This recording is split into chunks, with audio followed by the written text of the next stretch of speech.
महाराजा विक्रमादित्य प्रायः अपनी देश की आंतरिक दशा जानने के लिए वेश बदलकर पैदल घूमने जाया करते थे।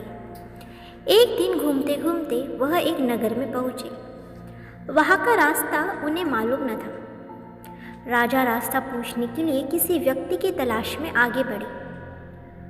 आगे उन्हें एक हवलदार सरकारी वर्दी पहने हुए दिखा। राजा ने उसके पास जाकर पूछा, महाशय, अमुक स्थान जाने का रास्ता क्या है, कृपया बताइए। हवलदार ने अकड़ कर कहा, मूर्ख, तू देखता नहीं मैं हाकिम हूँ। मेरा काम रास्ता बताना नहीं है। चल हट, किसी दूसरे से पूछ। राजा ने नम्रता से पूछा, महोदय, यदि सरकारी आदमी भी किसी यात्री को रास्ता बता दे तो कोई हर्ष तो नहीं है? खैर, मैं किसी दूसरे से पूछ लूँगा, पर इतना तो बता दीजिए कि आप किस पद पर काम करते हैं। हवलदार ने बूहे चढ़ाते हुए कहा, अंधा है, मेरी वर्दी को देखकर पहचानता नहीं कि मैं कौन हूँ। राजा ने कहा, शायद आप पुलिस के सिपाही हैं। उसने कहा, नहीं, उससे ऊंचा। तब क्या नायक है? नहीं, उससे भी ऊंचा। अच्छा, तो आप हवलदार हैं।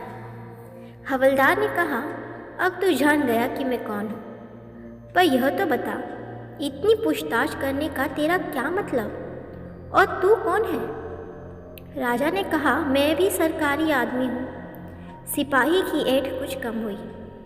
उसने पूछा, क्या तुम नायक हो? राजा ने कहा, नहीं, उससे ऊंचा। तब क्या आप हवलदार हैं? नहीं, उससे भी ऊंचा। तो क्या दरोगा है? उससे भी ऊंचा। हवलदार ने कहा, तो क्या आप कप्तान हैं? राजा ने कहा, नहीं, उससे भी ऊंचा। सूबेदार जी है? नहीं, उससे भी ऊंचा। अब तो हवलदार घबराने लगा। उसने पूछा, तब आप मंत्री जी हैं? राजा ने कहा, भाई, बस एक सीढ़ी और बाकी रह गई है। सिपाही ने गौर से देखा तो सादी पोशाक में महाराजा विक्रमादित्य सामने खड़े हैं। हवलदार के होश उड़ गए।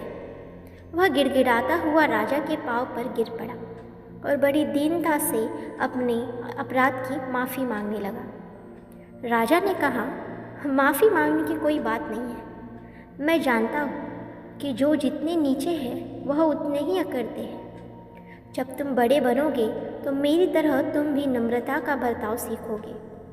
जो जितना ही ऊंचा है वह उतना ही सहनशील एवं नम्र होता है, और जो जितना नीचा एवं ओछा होता है वह उतना ही ऐंठा रहता है। इसलिए कहा गया है, विद्या विवादाय धर्ममदाय शक्ति परेशाम परिपीडनाय खलस्य साधोर विपरीतमेतद ज्ञानाय दानाय च रक्षणाय। अर्थात दुष्ट व्यक्ति के पास विद्या हो तो वह विवाद करता है, धन हो तो घमंड करता है, और यदि शक्ति हो तो दूसरों को परेशान करता है। वही साधु प्रवृत्ति का व्यक्ति विद्या ज्ञान देने में, धन दान देने में और शक्ति दूसरों की रक्षा करने में खर्च करता है। इसलिए दोस्तों, हमें हमेशा सबसे नम्रता और विनम्रता से ही बर्ताव करना चाहिए, क्योंकि असली ज्ञान और विद्या विनम्रता से झलकती है, ना ही घमंड से।